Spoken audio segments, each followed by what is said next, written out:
everyone. I am here with Norm Stamper. My name is Amy, and I am the current acting safety director with Seattle Hempfest. I'm excited to be here with you, Norm. Can you tell us a bit about yourself? I'd be happy to do that. I was born and raised in San Diego, spent the first 48 years of my life in that city, 28 years within the San Diego Police Department, and then came to Seattle as this city's police chief in 1994, where I served through 2000. And I'm a very, very strong believer that the war on drugs has caused far more harm than good. So I'm delighted to be with you and with HempFest.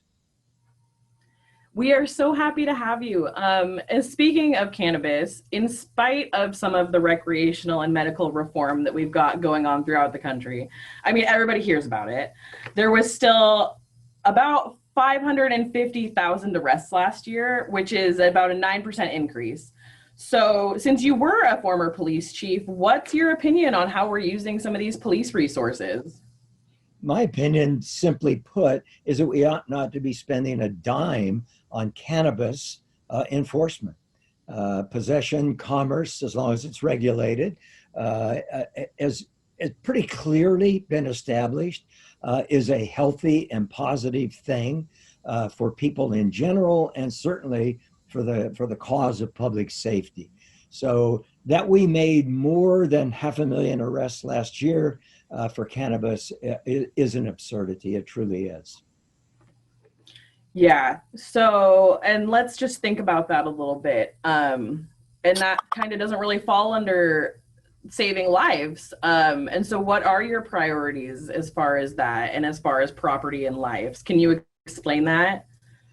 Yes, I can. My top priority, both in San Diego and in Seattle, was a commitment really to ending violence in the home, family violence, domestic violence, child abuse.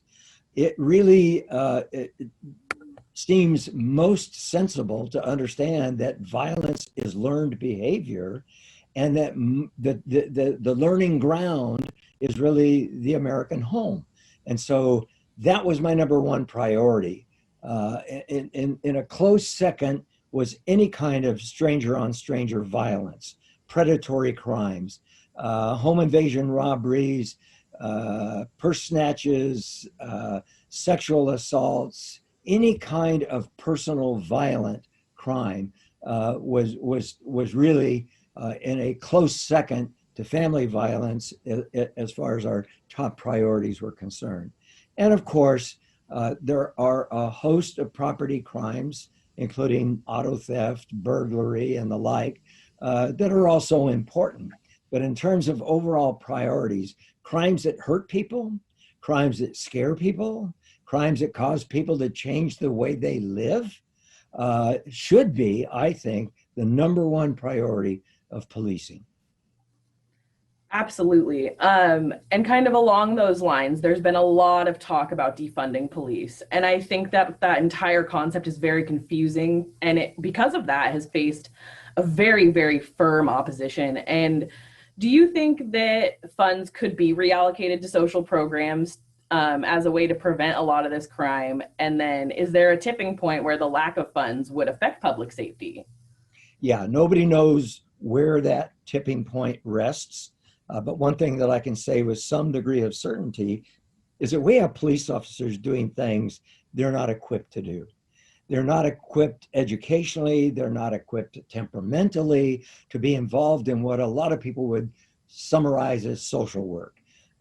They're not experts on mental health, they're not experts on drug addiction, they're not experts in a host of arenas of human behavior in which harm, in fact, is an everyday reality. But there are people who are experts in those areas.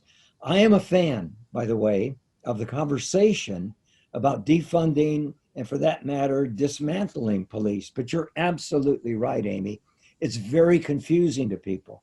Does defunding mean abolition? Well, if you took it in the literal sense, as in 100% defunding, that would constitute abolition of policing. I'm not a fan. I believe that public safety demands funding individuals in an organized format to help out at 3 o'clock in the morning when a woman is being beaten by somebody who purports to love her, when a child is being neglected or abused, when people are walking into mom and pop grocery stores with 45 caliber semi-automatics and sticking those guns in people's faces. We can't have social workers intervening, seems to me, in violent situations like that. So we have a real challenge on our hands as an American society, and that is, how do we prevent violent crime? How do we detect and apprehend those who commit it or are preparing to commit it?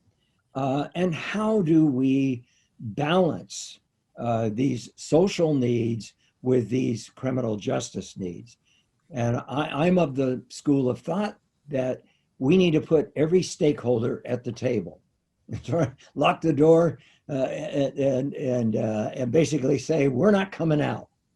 Yeah. Police officers, social workers, counselors, civic leaders, community activists, all coming together to say, don't we really have in mind the same kind of society where our freedoms are cherished, our ability to move about our neighborhoods and communities is essentially unfettered, and we abide by, as government, as law enforcement, all of those constitutional guarantees that are in fact embedded in the sort of secular Bible of the land, the Constitution of the United States, and have officers understand that you don't just stop people willy-nilly. You don't stop people without justification.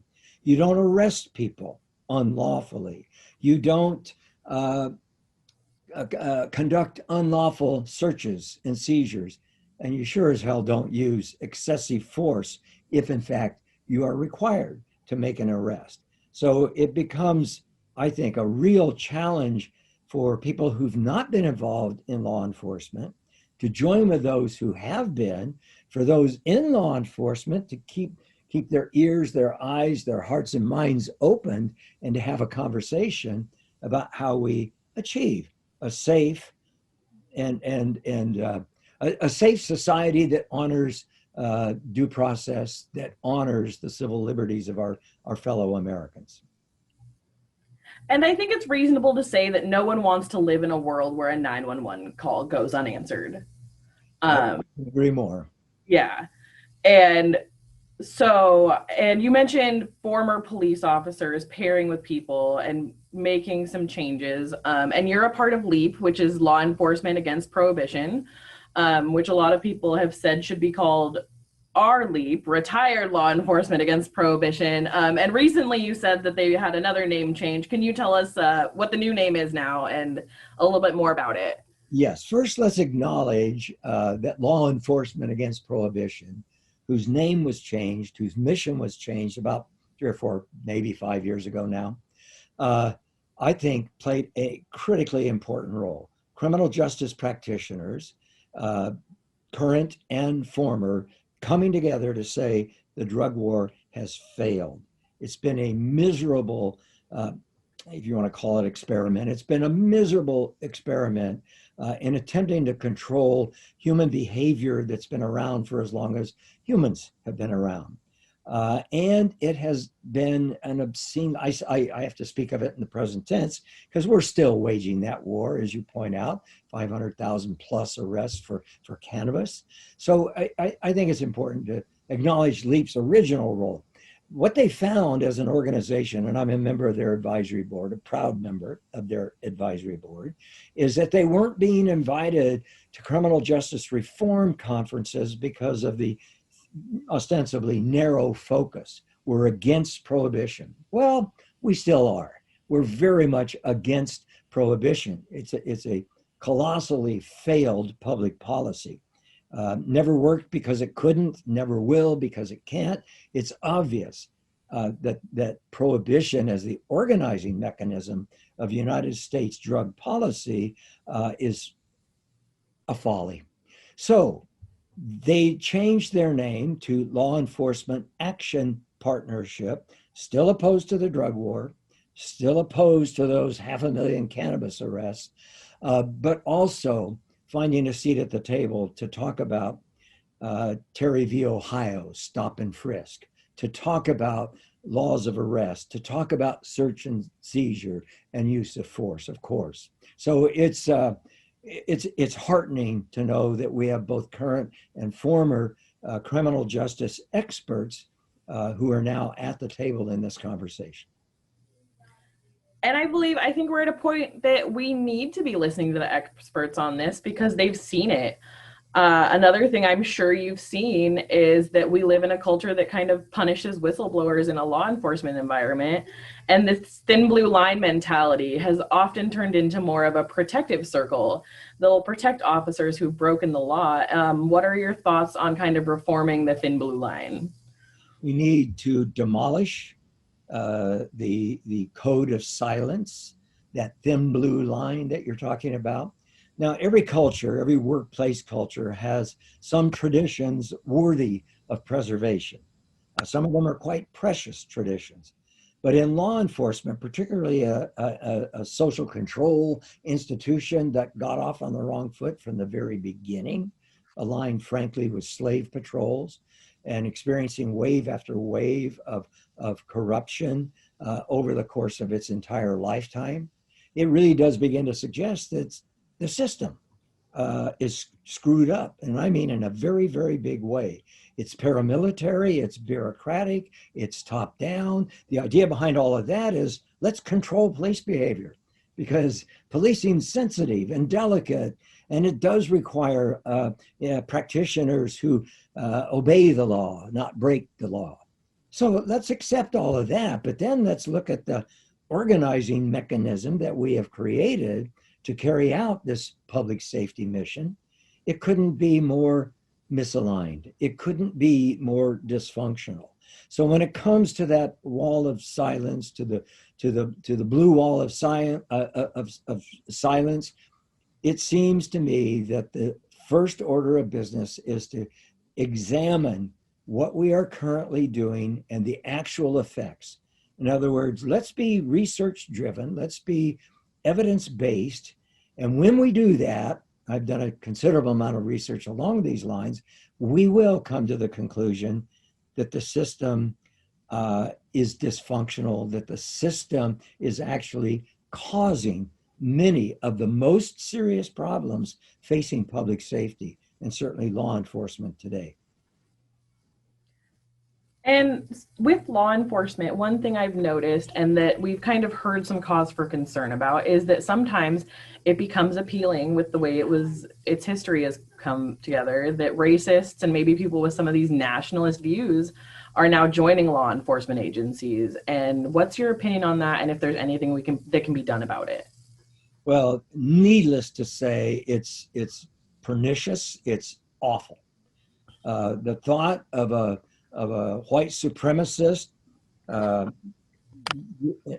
example, in calculated fashion, saying, you know where I can really best carry out my agenda of white supremacy, my racist, nativistic tendencies, is within a police department. Put on a uniform and a badge, strap on a gun, swear to uphold the Constitution, and then set about systematically violating that Constitution. Years ago, I was among police reformers who said, well, we don't really have a problem with white supremacists as such joining police forces. The real problem is that once otherwise well-intentioned, honorable individuals become cops, is they tend to get corrupted by the system. We can talk more about that if you'd like. But I've been forced to come to the conclusion that we are a very attractive occupational setting for white supremacists. Think about it. You got a badge, you got a gun, you got a conspicuously marked automobile, you have enormous discretionary authority. Why not become a cop and carry out that Charlottesville agenda, the Tiki Torch marchers and so forth? It's it's sad, and I think it's pathological, and I think it's essential that police departments drill down on their recruitment and selection processes and make absolutely certain that white supremacists are not finding their way into the ranks of today's police forces. And the land is dark.